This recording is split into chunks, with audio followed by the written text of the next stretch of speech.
우리는 지금 사도신경에서 예수님의 부활과 승천 그리고 재림까지 이어지는 승귀의 신분에 대해서 살펴보고 있습니다.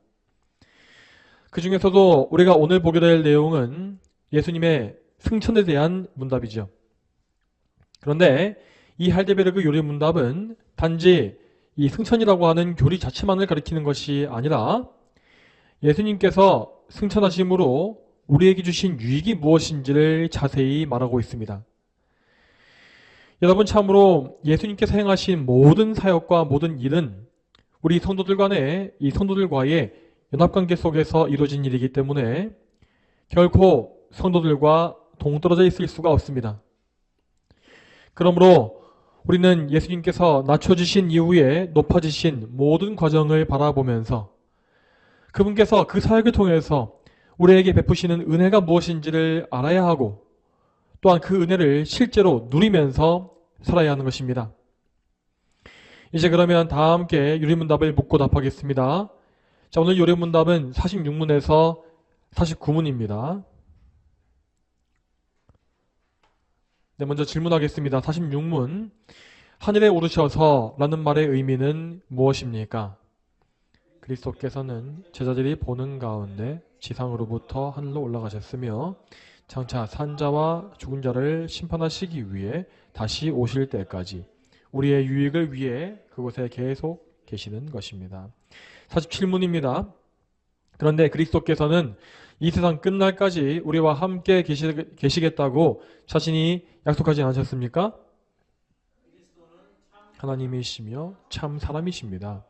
인성으로는 지금 이 땅에 계시지 않습니다. 그러나 진성과 위엄과 은혜와 성령으로 그분은 우리에게서 단 한순간도 떨어져 계시지 않습니다. 48문입니다. 그리스도께서 신성으로는 우리와 함께 계시고 인성으로는 함께 계시지 않는다면 그리스도의 이 두 가지 본성은 서로 분리되어 있다는 것입니까? 그렇지 않습니다. 그리스도의 신성은 무한하며 어디에나 계시기 때문에 그분의 신성은 그분이 가지고 있던 인성의 영역 너머에도 계시는 것이 분명합니다. 그러나 인격적으로 그분의 신성과 연합하여 있습니다. 49문입니다.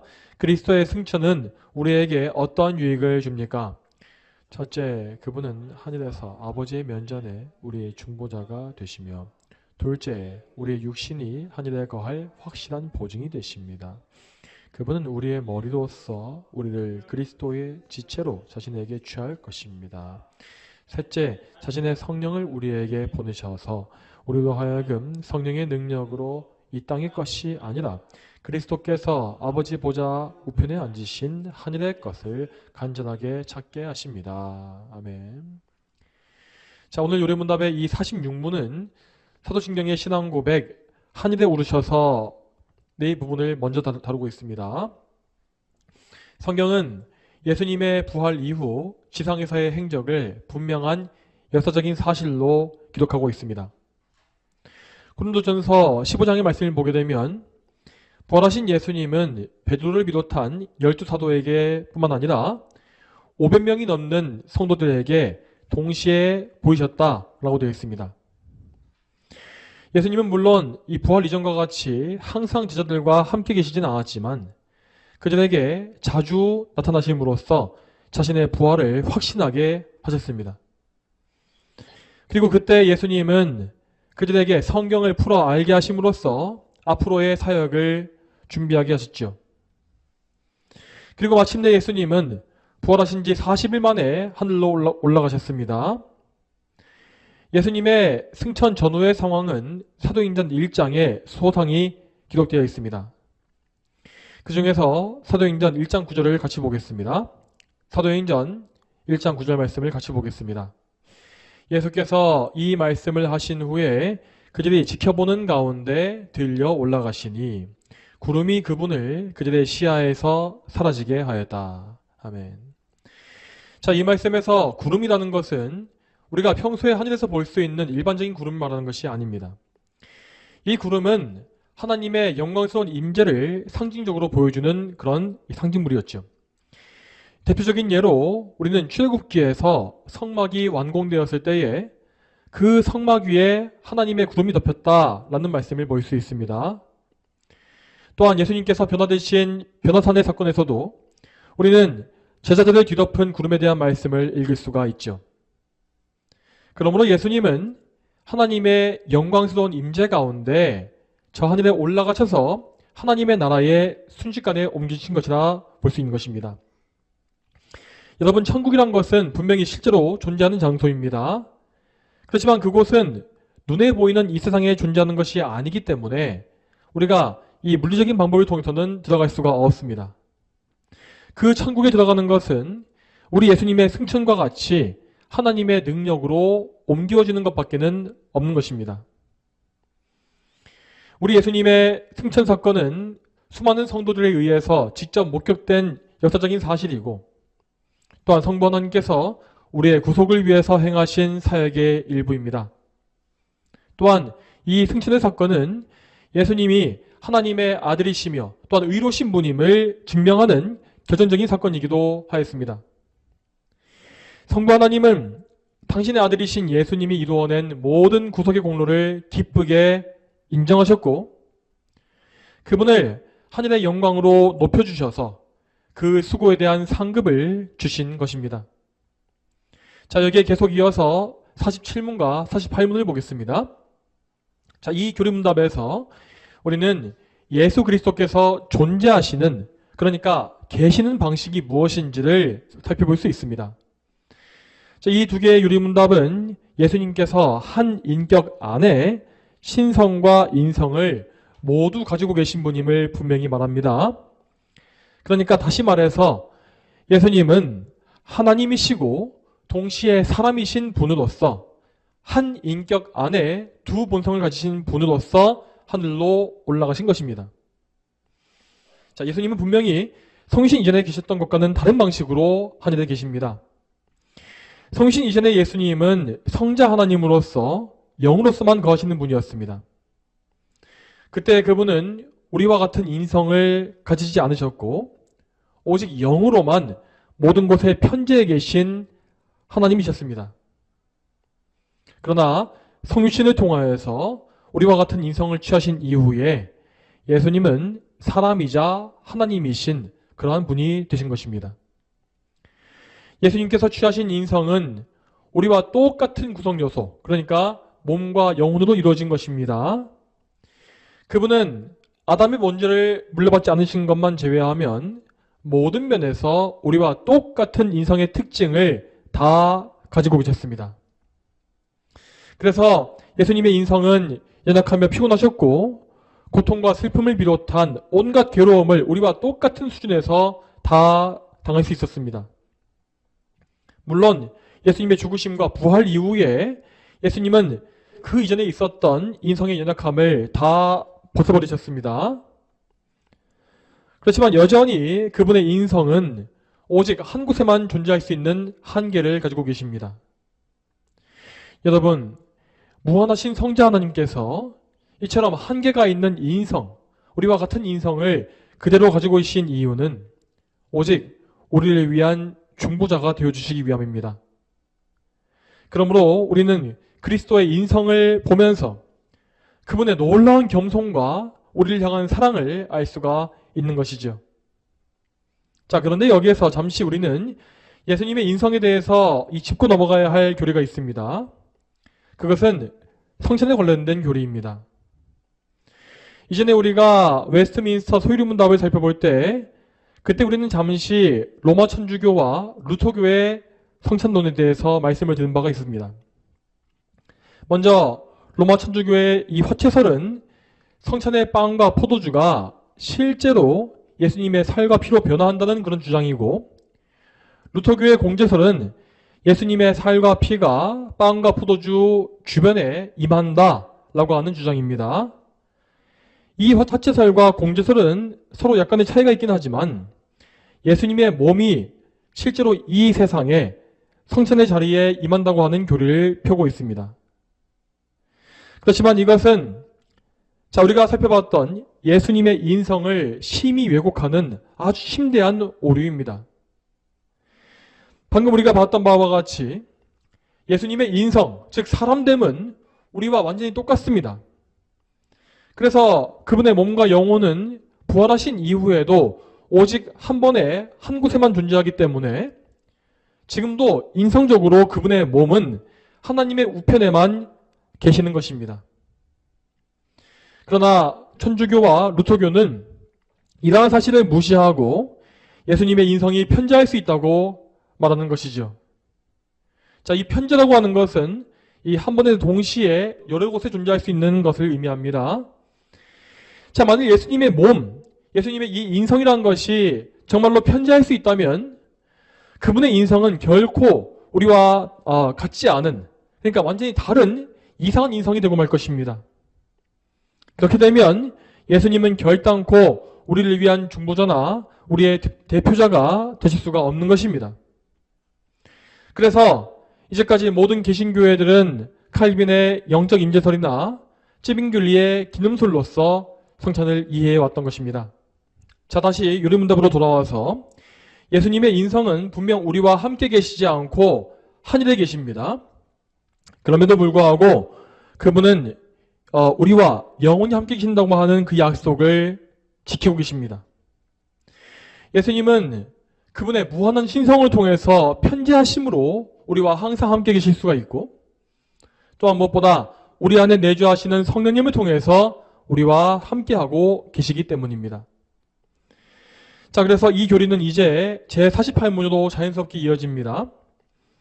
이 48문의 내용은 예수님의 두 본성, 즉 신성과 인성이 어떻게 결합되어 있는지를 잘 말해주고 있습니다. 자, 다시 말씀드리지만 예수님은 그분의 한 인격 안에 완전한 신성과 완전한 인성, 두 완전한 본성 모두를 다 가지고 계십니다. 그리고 그 두 본성은 서로 섞이지 않고 또 서로 떨어지지도 않은 채 그런 상태에서 영원히 결합되어 있지요. 그러나 예수님의 신성이라는 것은 그분의 인성과 다르게 아무런 한계가 없고 무한하기 때문에 인성의 한계를 넘어서서 어디에나 항상 존재하실 수 있는 것입니다.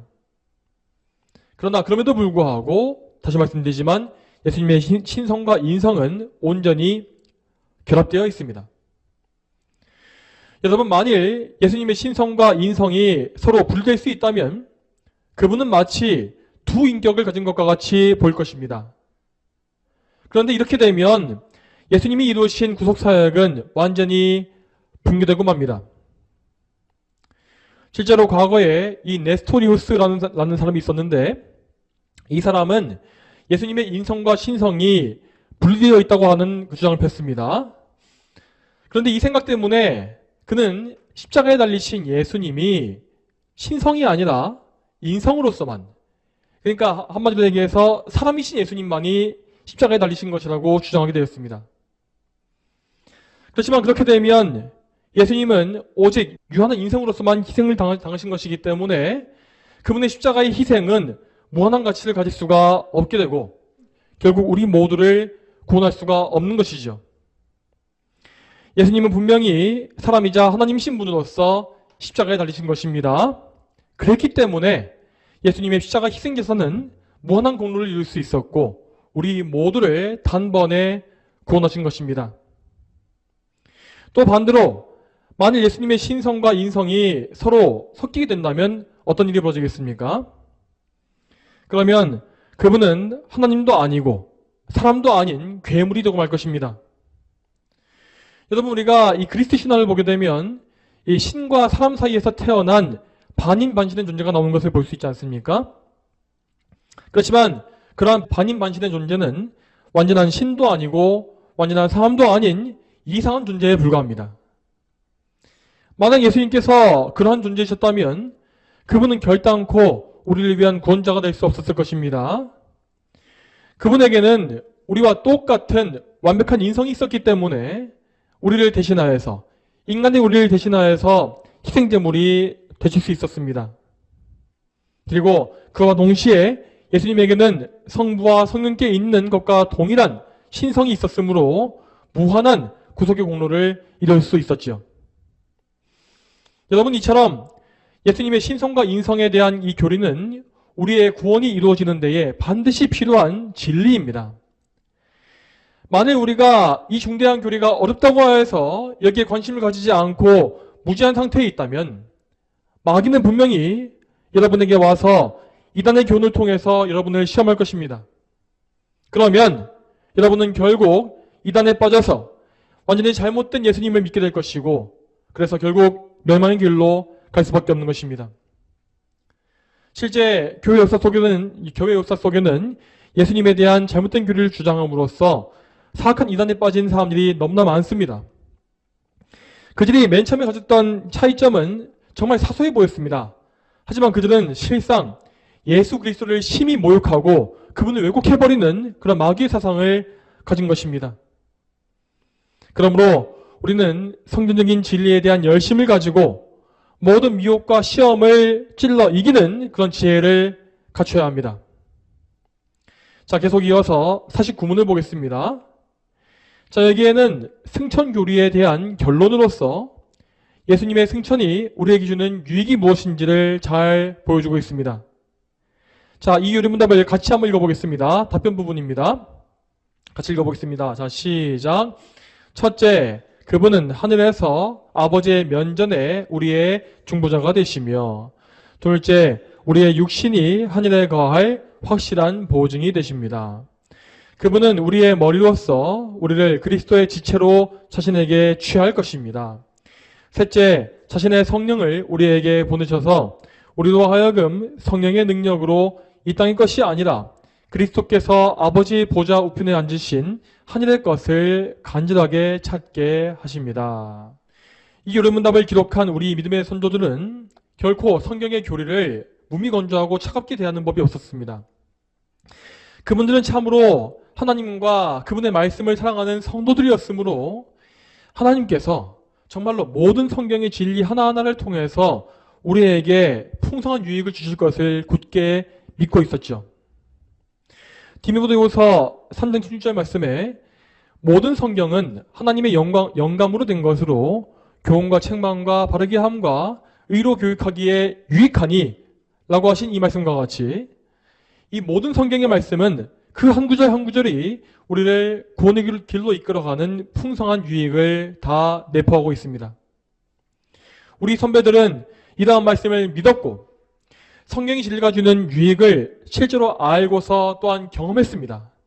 그리고 그러한 지식과 경험을 통하여서 그분들은 이 49문과 같은 귀중한 교리를 기록할 수 있었던 것입니다. 자, 여러분, 이 49문에서 예수님의 승천이 주는 유익은 크게 세 가지로 나와 있습니다. 그중 첫째는 그분은 하늘에서 아버지의 면전에 우리의 중보자가 되신다라는 것입니다. 이 교리와 이 진리를 가장 확실하게 증거하는 성경 구절은 로마서 8장 34절에 있습니다. 로마서 8장 34절 말씀 같이 읽겠습니다. 누가 정죄하겠느냐? 죽으셨을 뿐 아니라 살리심을 받은 분은 그리스도 예수님이시다. 그분께서는 하나님 오른쪽에 계시며 우리를 위하여 간구하여 주신다. 아멘. 여러분, 예수님은 분명 하늘에 승리자로서 올라가셨고 모든 이름 위에 뛰어난 이름을 받으셨다고 했습니다. 자, 이 사실은 곧 예수님께서 아버지께 위임받으신 왕권을 의미합니다.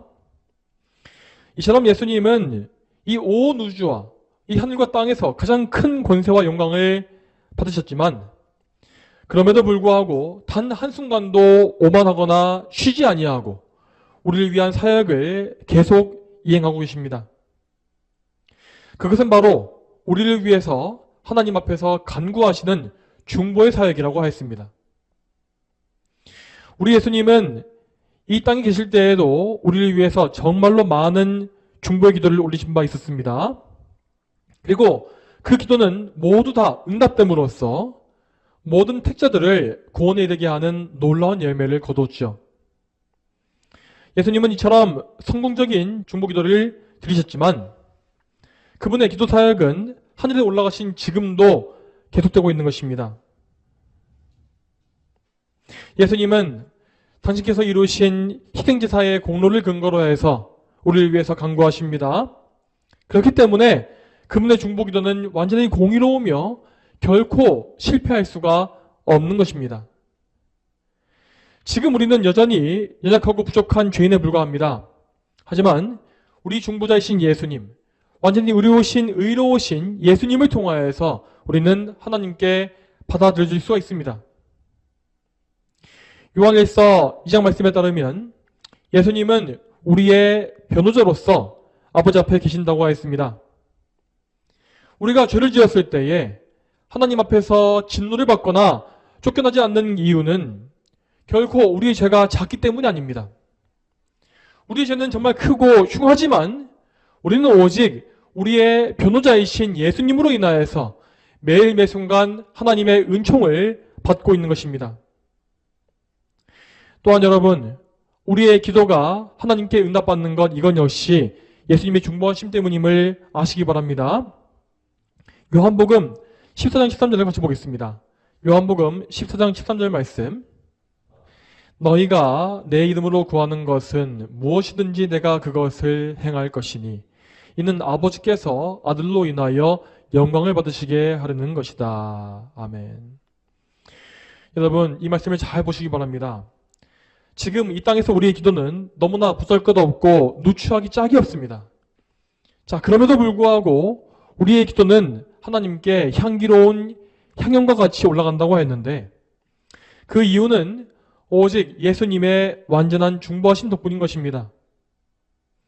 그러므로 우리는 기도할 때에 조금이라도 우리의 공로와 노력에 의지하지 말아야 합니다. 내가 아무리 큰 노력을 했고 아무리 많은 봉사를 했고 또 공을 세웠다 할지라도 그것을 근거로 해서 나를 받아달라고, 나를 좋게 봐주시라고 해서는 안 된다는 것입니다. 우리의 기도에는 오직 예수님의 공로, 예수님의 이름만이 필요할 뿐입니다. 우리의 중보자이신 예수님을 믿는 굳센 믿음, 이것이 바로 우리의 기도의 유일한 근거가 되어야 하는 것이죠. 또한 그러므로 우리는 기도를 마무리할 때에도 결코 아무 생각 없이 예수님의 이름으로 기도한다 라고 말해서는 안 됩니다. 우리는 반드시 이 말을 할 때에도 예수님에 대한 진실한 믿음과 간절한 소원, 이런 마음을 가지고서 그분의 이름에 의지함으로 기도를 마쳐야 합니다. 이제 다음으로 49문의 두 번째 부분을 보겠습니다. 제가 읽겠습니다. 둘째, 우리의 육신이 하늘에 거할 확실한 보증이 되십니다. 그분은 우리의 머리로서 우리를 그리스도의 지체로 자신에게 취할 것입니다. 앞에서도 살펴본 바와 같이 예수님은 우리와 똑같은 인성, 곧 육신과 영혼을 가지고 하늘에 오르셨습니다. 이와 같은 예수님의 부활과 승천을 가리켜서 성경은 그분이 부활의 첫 열매가 되신 것이다 라고 말한 바 있죠. 우리가 과거에 이 초실절에 대한 설교에서 들은 것과 같이 하나님은 예수님을 부활의 첫 열매로 수확하시어서 천국 창고에 들이신 것과 같습니다. 그리고 이렇게 첫 열매가 있었다고 하는 것은 곧 그 첫 열매를 뒤따르는 수많은 열매가 있을 것을 예고합니다.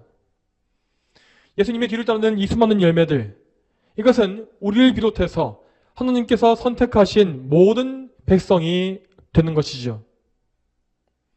그러므로 우리 예수님께서 우리와 같은 인성을 가지고 승천하신 사건은 장차 우리 역시 하늘로 올라갈 것이라고 하는 확실한 보증이 되는 것입니다. 여러분, 그렇지만 우리가 하늘나라에 올라가는 것, 이것은 단지 미래에만 있는 것이 아닙니다. 여러분, 이미 우리는 예수님과의 연합을 통하여서 하늘나라에서의 삶을 이 땅에서 시작한 것과 같기 때문입니다.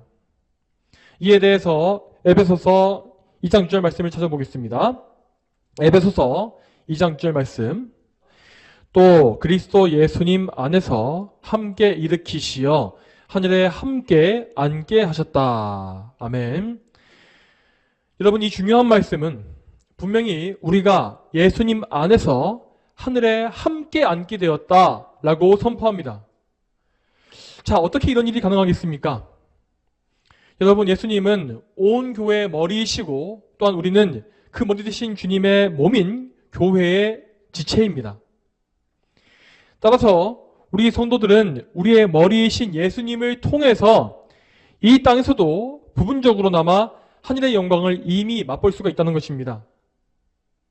우리가 기도 가운데 하나님과 교제하는 즐거움을 경험하는 것, 그리고 이런 예배를 통해서 하늘나라 잔치의 영광을 보는 것, 그리고 말씀을 통하여서 하나님을 깊이 알아가게 되는 것, 이러한 모든 영적인 즐거움과 영광은 우리가 우리의 머리이신 예수님을 통해서 미리 맛보는 하늘의 영광입니다. 참된 성도들은 이러한 증거들을 이 땅에서 미리 풍성히 받음으로써 그들이 장차 주님과 함께 천국에 갈 것이라고 하는 그런 사실을 더욱더 확실히 알 수가 있습니다. 이제 이 49문의 마지막 세 번째 항목을 보겠습니다. 자, 셋째, 자신의 성령을 우리에게 보내셔서 우리로 하여금 성령의 능력으로 이 땅의 것이 아니라 그리스도께서 아버지 보좌 우편에 앉으신 하늘의 것을 간절하게 찾게 하십니다. 자, 이 부분은 성도 안에 내주하시는 성령님에 대한 진리를 보여줍니다. 예수님께서는 일전에 십자가에 못 박히시기 직전에 제자들에게 그분의 부활과 승천에 대하여서 말씀해 주신 적이 있습니다. 그런데 그때 사도들은 예수님께서 떠나실 것이라고 하는 그 말씀 때문에 그 큰 슬픔과 근심에 빠졌다고 했습니다. 그러나 예수님은 그들을 위로하시면서 이렇게 말씀하십니다. 요한복음 16장 7절 말씀을 제가 읽겠습니다. 요한복음 16장 7절에 그러나 내가 너희에게 진실을 말하니 내가 떠나가는 것이 너희에게 유익하다. 내가 떠나가지 않으면 보혜사께서 너희에게 오시지 않을 것이나 내가 가면 내가 그분을 너희에게 보낼 것이다. 아멘. 요한복음 16장 7절 말씀입니다. 자, 이 말씀에서 예수님은 보혜사이신 성령님을 우리에게 보내주시기 위하여서 우리를 떠나가신다라고 했습니다. 그러니까 만일 예수님께서 하늘로 올라가지 않으시면 그 성령님은 우리에게 오실 수가 없다라는 것이죠. 자, 이 보혜사라고 하는 이 말에 대해서 우리는 먼저 잘 이해할 것입니다. 보혜사라는 말은 이 지키시고 은혜를 베푸시는 스승이라는 뜻의 한자어입니다. 그리고 이 단어의 원어는 파라클레토스라고 하는 헬라어인데 이 헬라어는 대언자, 변호자, 중재자 등의 의미를 가지고 있죠. 이처럼 성령님은 우리를 지켜주시고 우리를 변호해 주시는 은혜의 하나님이신 것입니다. 그런데 이러한 보혜사의 역할은 분명 우리 예수님께서도 지상에서 행하신 바 있는 일이었습니다. 성자 예수님은 이 땅에 계시는 동안에 당신의 백성을 지켜주셨고 그들을 중재하며 변호하시는 일을 쉬지 않고 행했습니다. 실제로 사도 베드로의 사례를 보게 되면 그는 예수님의 중보기도를 통해서 마귀의 무서운 공격에서부터 보호를 받았다고 되어 있습니다. 이처럼 예수님께서 먼저 우리를 위한 보혜사의 사역을 하셨기 때문에 그분은 성령님을 가리켜서 다른 보혜사라고 부르시는 것을 우리는 성경에서 발견할 수 있습니다. 그러나 앞에서도 잠깐 보았던 것과 같이 예수님은 인성을 가지신 분으로서 그 사역에 많은 제약이 있었습니다. 예수님은 한 번에 한 곳에만 계실 수 있었고 그것은 그분의 부활 이후에도 마찬가지였습니다. 그래서 만일 예수님께서 계속 이 땅 위에서 육신을 가지고 보혜사의 사역을 하셨다면 그분은 끊임없이 이 교회 저 교회를 옮겨 다니셔야만 했을 것입니다. 그러나 다른 보혜사이신 성령님은 그러한 제약이 없습니다. 그분은 영으로 존재하시는 분이므로 모든 장소에 항상 계실 수가 있는 분이십니다. 그렇기 때문에 오늘 이 시간에 기도와 말씀교회에 계신 성령님은 저 예일교회와 광현교회에도 함께 거하시는 것이고 세계 열방의 모든 교회와 성도들에게 늘 함께 계실 수가 있는 것입니다. 여러분, 이 사실은 참으로 우리에게 큰 위로를 줍니다. 우리는 성령님으로 인하여서 우리의 모든 형제들과 함께 한 몸을 이룰 수 있고 결코 혼자 떨어져 있는 법이 없습니다. 심지어 우리는 저 하늘에 미리 올라가 있는 저 성도들, 우리의 믿음의 선조들과도 한 몸을 이루고 있죠. 그리고 무엇보다 우리는 이 성령님을 통하여서 성부, 성자 하나님과 늘 동행하고 있습니다. 여러분, 성경은 분명히 성령 하나님을 가리켜서 아버지와 아들로부터 나오신 분이라고 하였습니다. 그러므로 아버지와 아들 하나님께서는 우리에게 보내주신 바 성령님을 통하여서 언제나 우리 안에 거하시고 계신 것입니다. 우리는 지금 예수님을 직접 눈으로 뵙지 못합니다. 하지만 성령님을 통하여서 영적으로 그분을 항상 만나뵙고 그분과 함께할 수 있습니다. 또한 우리는 우리의 하늘아버지 성부 하나님을 언제나 가까이 모시면서 그분 안에 살 수가 있는 것입니다. 이처럼 예수님의 승천하심은 우리가 성령 하나님을 마음에 모시게 되는 유익을 가져왔고, 또 더 나아가서 삼일체 하나님과 늘 동행할 수 있는 놀라운 유익을 우리에게 베풀어 주었습니다. 여러분, 또 마지막으로 이 요리문답은 우리가 성령의 능력을 통해서 이 땅의 것이 아니라 하늘의 것을 찾게 될 것이라고 하였습니다. 이 교리는 우리가 성령님을 통하여서 거룩한 삶을 살게 되는 것을 가리킵니다. 이에 대해서 마지막으로 골로새서의 말씀을 함께 보겠습니다. 골로새서 3장 1절부터 4절까지 말씀을 같이 보겠습니다. 그러므로 너희가 그리스도와 함께 살리심을 받았으니 위에 있는 것들을 찾아라. 거기에는 그리스도께서 하나님의 오른쪽에 앉아 계신다. 위에 있는 것들을 생각하고 땅에 있는 것들을 생각하지 마라. 너희는 이미 죽었고 너희 생명이 그리스도와 함께 하나님 안에 감춰져 있기 때문이다. 너희의 생명이신 그리스도께서 나타나실 때에 너희도 그분과 함께 영광 가운데 나타나게 될 것이다. 아멘. 사랑하는 성도 여러분, 이 말씀을 항상 기억하시기 바랍니다. 우리 성도들은 그리스도와 함께 옛사람을 십자가에 못 박았으며 또한 그분의 부활로 인하여서 성령으로 거듭나게 되었습니다. 그러므로 우리는 이미 이 세상에 대해서는 죽은 자들로서 이 땅의 것들을 찾지 않고 위의 것을 찾는 그런 거룩한 사람들이 된 것입니다. 우리는 이미 그리스도 안에서 영원한 생명을 얻었습니다. 그렇지만 이 골로새서의 말씀은 우리의 생명이 그리스도와 함께 하나님 안에 감추어져 있다라고 말했습니다. 이 말씀의 이유는 우리 구원의 완성이 아직 이르지 않았기 때문입니다. 우리 구원의 완성은 장차 그리스도께서 재림하시는 그날에 우리에게 마침내 주어질 것입니다. 그 재림의 날에 우리는 하나님의 능력으로서 부활할 것이며 우리 주님께서는 부활한 우리 모두를 하늘로 데리고 올라가실 것입니다. 여러분, 그날은 이 옛 세상, 죄로 더러워진 이 세상이 불타 없어지는 날이 될 것이고 새 하늘과 새 땅, 영원한 하나님의 나라가 완전히 임하는 그런 날입니다. 그 복된 날, 그리고 그 복된 나라에서 우리는 이 땅에서의 모든 죄와 누추한 것과 연약한 것을 다 벗어버리고 영광스러운 부활의 몸으로 영원히 살 것이며 무엇보다 예수님께서 받으신 영광을 함께 받을 것이라고 하였습니다. 예수님은 당신께서 이미 얻으신 승리의 영광을 우리와 함께 소유하실 것이고 우리는 하나님의 아들들로서 그분의 나라를 영원히 다스리는 영예를 누리게 됩니다.